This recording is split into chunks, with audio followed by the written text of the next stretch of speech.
Hey guys, ಎಲ್ಲರಿಗೂ ನಮಸ್ಕಾರ. So final ಆಗಿ ಚಲಾನ್ ಎಲ್ಲರಿಗೂ ಕೂಡ ಡೌನ್ಲೋಡ್ ಆಗಿದೆ ಅಂತ ಅನ್ಕೊಂತೀನಿ. KA ವೆಬ್ಸೈಟ್ ಬಂದ್ಬಿಟ್ಟು ನಾರ್ಮಲ್ ಆಗಿದೆ. ಇವಾಗ ಪ್ರತಿಯೊಬ್ಬರೂ ಕೂಡ ಹೋಗಿ ಚಲಾನ್ನ ಮತ್ತು ಕನ್ಫರ್ಮೇಷನ್ ಸ್ಲಿಪ್ನ ನೀವು ಡೌನ್ಲೋಡ್ ಮಾಡ್ಕೋಬೇಕಾಗುತ್ತೆ.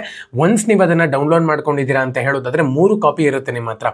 ಒಂದು ಬ್ಯಾಂಕ್ ಕಾಪಿ ಇರುತ್ತೆ, ಇನ್ನೊಂದು ಸ್ಟೂಡೆಂಟ್ ಕಾಪಿ, ಇನ್ನೊಂದು ಮತ್ತೆ ಕಾಲೇಜ್ ಕಾಪಿ ಇರುತ್ತೆ. ಈ 3 ಕಾಪಿ ನೀವು ಡೌನ್ಲೋಡ್ ಮಾಡ್ಕೋಬೇಕಾಗುತ್ತೆ. ಪ್ರಿಂಟ್ಔಟ್ನ ತಗೊಳ್ಳಿ, ಒಂದು 3 ಕಾಪಿನ. ಅದರೊಳಗೆ ಕರೆಕ್ಟಾಗಿ ಅಬ್ಸರ್ವ್ ಮಾಡಬೇಕಾಗುತ್ತೆ. ನೀವು ಇವಾಗ ಯಾರೆಲ್ಲ ಹೊಸದಾಗಿ ಕಾಪೀಸ್ನ ಡೌನ್ಲೋಡ್ ಮಾಡ್ಕೊಂಡಿದ್ರು ಅವರೆಲ್ಲ ಕೂಡ ಕರೆಕ್ಟಾಗಿ ಅಬ್ಸರ್ವ್ ಮಾಡ್ಕೊಳ್ಳಿ. ಒಂದು ರ್ಯಾಂಕ್ ಇರಬೇಕಾಗತ್ತೆ ನಿಮ್ಮದು, ಮತ್ತೆ ಫೀಸ್ ಪೇಮೆಂಟು ಎಷ್ಟು ಮಾಡಬೇಕು ಅಂತ ಹೇಳಿ ಕರೆಕ್ಟಾಗಿ ನೋಡಿ, ಮ್ಯಾಚ್ ಮಾಡಿ.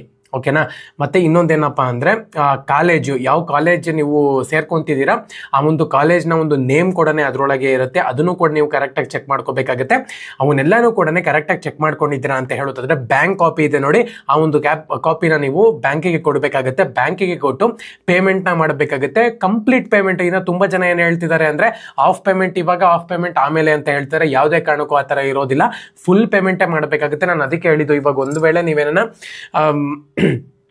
ಕ್ಯಾಶ್ ಆನ್ ಡೆಪಾಸಿಟ್ ಮಾಡ್ತೀರಾ ಅಂದ್ರೂ ಕೂಡ ನೀವು ಇಲ್ಲಿ 10,000 ರೂಪಾಯಿ ಪೇಮೆಂಟ್ ಮಾಡಲೇಬೇಕು. ಸೊ ಹಾಗಾಗಿನೇ ಈ ಅಡ್ಮಿಷನ್ ಪ್ರೊಸೆಸ್ಸು ಕಂಪ್ಲೀಟ್ ಎಲ್ಲ ಅಮೌಂಟನ್ನು ಕೂಡ ಒಂದೇ ಟೈಮ್ ಪೇಮೆಂಟ್ ಮಾಡಬೇಕಾಗುತ್ತೆ. ಇವಾಗ ನೀವು ಸ್ಕೂಲ್ ಥರ ಅರ್ಧ ಪೇಮೆಂಟ್ ಮಾಡಿ ಅರ್ಧ ಪೇಮೆಂಟು, ಇವಾಗ ಕೋರ್ಸ್ಗಳ ಥರ ಅರ್ಧ ಪೇಮೆಂಟ್ ಮಾಡಿ ಇನ್ನು ಅರ್ಧ ಪೇಮೆಂಟ್ ಆಮೇಲೆ ಮಾಡ್ತೀನಿ ಅಂದರೆ ನಡೆಯೋದಿಲ್ಲ. ಇವಾಗ ಎಲ್ಲ ಕಾಲೇಜುಗಳು ಕೂಡ ಕಲ್ತ್ಕೊಂಡ್ಬಿಟ್ಟಿದ್ದಾರೆ.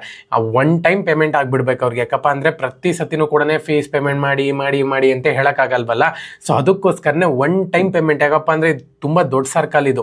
ಸೊ ಅಟ್ ಎ ಟೈಮ್ ಎಲ್ಲರಿಗೂ ಕೂಡ ಕಾಲೇಜಲ್ಲಿ ಹೇಳೋಕ್ಕಾಗಲ್ಲ, ಮತ್ತು ಎಲ್ಲರಿಗೂ ಕೂಡ KN ಅವರು ಅಪ್ಡೇಟ್ ಕೊಡೋಕ್ಕಾಗಲ್ಲ. ಕಾಲೇಜವರು ಕೂಡ ಸೇರ್ಕೊಂಡಾದ್ಮೇಲೆ ಫೀಸ್ ಪೇಮೆಂಟ್ ಮಾಡಿ ಅಂತಲೂ ಕೂಡ ಹೇಳೋಕ್ಕಾಗಲ್ಲ.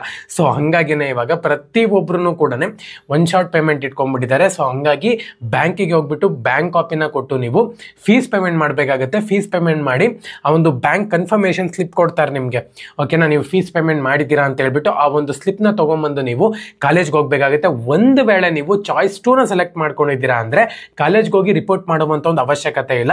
ಒಂದು ವೇಳೆ ಚಾಯ್ಸ್ 1ನ ನೀವು ಸೆಲೆಕ್ಟ್ ಮಾಡ್ಕೊಂಡಿದ್ದೀರಾ ಅಂದರೆ ಕಾಲೇಜ್ಗೆ ಹೋಗ್ಬಿಟ್ಟು ರಿಪೋರ್ಟ್ ಮಾಡಿ, ಮತ್ತು ನಿಮ್ಮದು OTPs ಎಲ್ಲನೂ ಕೂಡ ಬರುತ್ತೆ. ಯಾವ ನಂಬರ್ ಕೊಟ್ಟಿದ್ದೀರಾ ಆ ಒಂದು ಮೊಬೈಲ್ನ ತೊಗೊಂಡೋಗಿ OTP ಕೊಟ್ಬಿಟ್ಟು ನೀವು ಇಲ್ಲಿ ಕಂಪ್ಲೀಟ್ ಆಗಿ ಫೇಸ್ ರೆಕಗ್ನೇಷನ್ಸ್ ಎಲ್ಲನೂ ಕೂಡ ಇರುತ್ತೆ. ಅವನ್ನೆಲ್ಲನೂ ಕೂಡ ಕಂಪ್ಲೀಟ್ ಮಾಡ್ಕೊಂಡಿದ್ದೀರಾ ಅಂದರೆ ನಿಮ್ಮ ಅಡ್ಮಿಷನ್ ಪ್ರೊಸೆಸ್ ಕಂಪ್ಲೀಟ್ ಆಗುತ್ತೆ. ನೀವು ನೆಕ್ಸ್ಟ್ KA ಕೌನ್ಸೆಲಿಂಗ್ಗೆ ಅಟೆಂಡ್ ಮಾಡುವಂಥ ಒಂದು ಅವಶ್ಯಕತೆ ಇರೋದಿಲ್ಲ, ಚಾಯ್ಸ್ 1ನ ಸೆಲೆಕ್ಟ್ ಮಾಡ್ಕೊಂಡಿದ್ದೀರಾ ಅಂದರೆ. ಇವಾಗ ಚಾಯ್ಸ್ 2ನ ಸೆಲೆಕ್ಟ್ ಮಾಡ್ಕೊಂಡಿರೋರು ಪ್ರತಿಯೊಬ್ಬರು ಕೂಡ ಫೀಸ್ ಪೇಮೆಂಟ್ ಮಾಡಬೇಕಾಗುತ್ತೆ. ಇವಾಗ ಡೇಟನ್ನು ಕೂಡ ಎಕ್ಸ್ಟೆಂಡ್ ಮಾಡಿದ್ದಾರೆ. ನಾನು ಪ್ರೀವಿಯಸ್ ವಿಡಿಯೋದಲ್ಲಿ ಎಕ್ಸ್ಪ್ಲೈನ್ ಮಾಡಿದ್ದೆ. 3ನೇ ತಾರೀಕು ನಿಮ್ಗೆ ಇಲ್ಲಿ ಒನ್ ಡೇ ಡೇಟ್ ಎಕ್ಸ್ಟೆಂಡ್ ಆಗಿದೆ. ನೀವು ಒಂದು ವೇಳೆ ನೀವು ಕಾಲೇಜು ಅಡ್ಮಿಷನ್ ಆಗ್ತಿರೋ ಚಾಯ್ಸ್ 1 ಕ್ಲಿಕ್ ಮಾಡ್ಕೊಂಡು ಅಂದರೆ 3ನೇ ತಾರೀಕು ಇದ್ದಿದ್ದು 4ನೇ ತಾರೀಕು ಮಾಡಿದ್ದಾರೆ. ಈ ನೀವು ಫೀಸ್ ಪೇಮೆಂಟು ಚಾಯ್ಸ್ ಸೆಂಟರ್ ಎಲ್ಲನೂ ಕೂಡ 3ನೇ ತಾರೀಕು ಒಳಗಡೆ ಮಾಡಬೇಕಾಗುತ್ತೆ. 3ನೇ ತಾರೀಕು ಒಳಗಡೆ ಮಾಡಿದ್ದೀರಾ ಅಂದರೆ 4ನೇ ತಾರೀಕು ನಿಮಗೆ ಅಡ್ಮಿಷನ್ ಪ್ರೊಸೆಸ್ ಎಲ್ಲನೂ ಕೂಡ ಕಂಪ್ಲೀಟ್ ಮಾಡ್ಕೋಬೇಕಾಗುತ್ತೆ.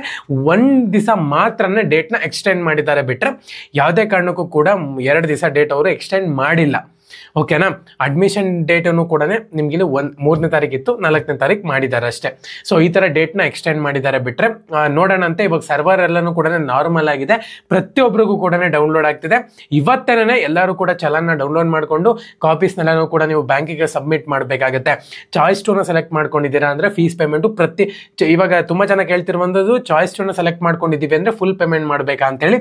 ಖಂಡಿತವಾಗ್ಲೂ ಕೂಡ ಪ್ರತಿಯೊಬ್ಬರು ಕೂಡ ಫುಲ್ ಪೇಮೆಂಟೇ ಮಾಡಬೇಕು. ಚಾಯ್ಸ್ 2 ಸೆಲೆಕ್ಟ್ ಮಾಡ್ಕೊಂಡಿದ್ದೀರಾ ಅಂದರೆ ಗೌರ್ಮೆಂಟ್ ಸೀಟ್ ಆದರೆ 40,000 60,000 ಇದೆ. ಮತ್ತು ನೀವು ಇಲ್ಲಿ ಪ್ರೈವೇಟ್ ಸೀಟ್ ಆಯಿತು ಅಂತ ಹೇಳಿದ್ರೆ 1,20,000. ಸೊ ಈ ಥರ ಇದೆ ಫೀಸ್ ಪೇಮೆಂಟ್ಗಳು. ಕಂಪ್ಲೀಟಾಗಿ ಎಲ್ಲ ಪೇಮೆಂಟನ್ನು ಕೂಡ ಬ್ಯಾಂಕಿಗೆ ಡೆಪಾಸಿಟ್ ಮಾಡಬೇಕಾಗತ್ತೆ ನೀವು ಅವರ ಒಂದು ಅಕೌಂಟಿಗೆ. ಮತ್ತು ಇನ್ನೊಂದು ಅಕೌಂಟ್ ನಂಬರನ್ನು ಕೂಡ ಅದರಲ್ಲೇ ಇರುತ್ತೆ. ಕ್ಲೀನಾಗಿ ಚೆಕ್ ಮಾಡಿಕೊಂಡು ಬ್ಯಾಂಕಿಗೆ ಹೋಗಿ ಸಬ್ಮಿಟ್ ಮಾಡಿ ರೀಚೆಕ್ ಮಾಡಿಕೊಂಡು ಪೇಮೆಂಟ್ ಮಾಡಿ. ಯಾಕಪ್ಪ ಅಂದರೆ ಅಲ್ಲಿ ನಿಮಗೆ ಏನು 1,000 2,000 ಅದಲ್ಲ, ಅದು ಲಕ್ಷಾಂತರ ರೂಪಾಯಿ ವ್ಯವಹಾರ. ಸೊ ಹಂಗಾಗಿ ಕ್ಲೀನಾಗಿ ಚೆಕ್ ಮಾಡಿಕೊಂಡು ಇದೇನಾ ಅಕೌಂಟ್ ನಂಬರು ಅಂತ ಹೇಳ್ಬಿಟ್ಟು ಕರೆಕ್ಟಾಗಿ ಬ್ಯಾಂಕಿಗೆ ಕೊಡಬೇಕಾಗತ್ತೆ. ಓಕೆನಾ. ಸೊ ಇನ್ನೇನ ಡೌಟ್ ಇತ್ತು ಅಂತ ಹೇಳಿದ್ರೆ ಖಂಡಿತವಾಗ್ಲೂ ಕೂಡ ಕಮೆಂಟ್ಸ್ ಮಾಡಿ. ನೆಕ್ಸ್ಟ್ ನಾಳೆ ವಿಡಿಯೋದಲ್ಲಿ ನಾನು ಅಪ್ಡೇಟ್ ಕೊಡ್ತೀನಿ ಏನಾಗಿದೆ ಅಂತ ಹೇಳ್ಬಿಟ್ಟು. ಸದ್ಯದ ಮಟ್ಟಿಗೆ ಇಷ್ಟು ಅಪ್ಡೇಟ್ ಇದೆ. ಇವಾಗ ಎಲ್ಲರೂ ಆರಾಮಾಗಿ ಮಲ್ಕೊಳ್ಳಿ. ನಾಳೆ ಹೋಗ್ಬಿಟ್ಟು ಫೀಸ್ ಪೇಮೆಂಟ್ನ ಮಾಡಿ. ಎಲ್ಲರಿಗೂ ಕೂಡ all the best. Jai Hind, Vande Mataram.